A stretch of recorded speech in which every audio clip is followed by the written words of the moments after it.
Hey, this is Dr. Pete, and this morning I got a couple questions from a couple students about they're talking about the executive office and executive orders along with the Supreme Court and laws.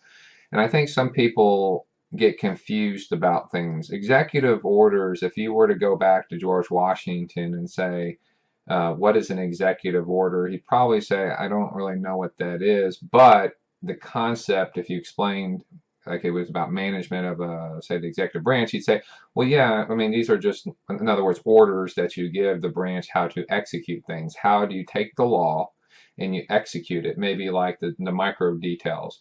You know, you have to send someone to collect the taxes, and this is the process, and, you know, things like processes to implement the law. If you were to tell George Washington, oh, by the way, this law, you can actually create law that's actually the same level as Congress, that would be a different debate. I don't think he would agree with that in any sense of the word. So that creates a pattern or a history, meaning a precedent. Something's been done, it has not been stopped, and it's going to keep going down the path. For example, judicial review would be an example where the Supreme Court created a whole world of power for themselves based off a ruling, but the other branches didn't stop it, so it just kind of kept going. But you would not find that the depth of power that they have in the Constitution itself, and especially the initial Constitution.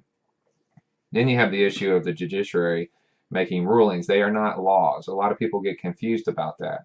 So, for example, if the Supreme Court, the issue was gay marriage, if the Supreme Court says that everyone has a right and this is where it's at, and same sex or gay sex, or not gay sex, gay marriage is legal, then that's a ruling, meaning it has the force of law, but it isn't technically a law. It's just something that's a ruling. So then I always challenge students, how permanent is that? What if the next court comes along and says, we don't agree with that? Or the Congress says, no, even though you ruled that, we're going to rewrite laws to do the following things. And that might be something to note. I mean, it's a legitimate conversation. But that goes back to, again, if the courts make a precedent, you know, they make a court case that says something, at what point does the next group use it? For example, I used with this student, what if they argue that all people have a right for marriage, and no one should judge these things, and you know, and you go into this whole detail. Well, I tell them first, go back to the history of the country. Tell a founding father, by the way, you need to have a marriage license to get married. They look at you like, well, what are you talking about? Why would government tell me who I could marry or not? And if you actually look up the history of marriage licenses, you might be rather shocked. And I don't want to ruin the surprise, but you might note that it's government's way of controlling things, and specifically certain groups at certain times. And you might want to look at that. What we accept as normal today would be abhorrent to the founding fathers. They got married in churches, and churches regulated these things, and the state recognized it. The state did not allow you to get married. Like, here's a license, now you can get married. That would be, well, one, silly at best to them, but really abuse of power. And that would be a statement I think is a very fair one to make. Having said that, precedent took over and things keep going. So then the question comes is, well, you know, one, how can laws change or rulings change? Can another court come in and change it? A Congress, the executive branch, all these branches have the right to influence constitutionality and the interpretation of it.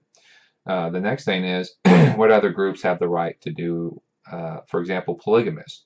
If they believe, you know, we have all adults and they all want to get married, and under the logic that the government should not target or limit the right of people to get married, then why would they not be able to get married too?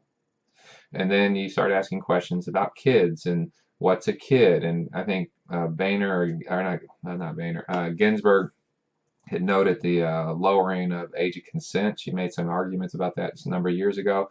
So then you start thinking, well, back 100, 150 years ago, getting married younger was somewhat normal. Then we notice laws push the age more and more and more, you know, to the, say, an older age. Some states with apparent consent is 14, some is 16, but most are 18 because 18 is that age of consent. So that becomes a question: at what point Do you have the right, does government have the right to tell people not to limit? See, the same logic there. It's about being consistent.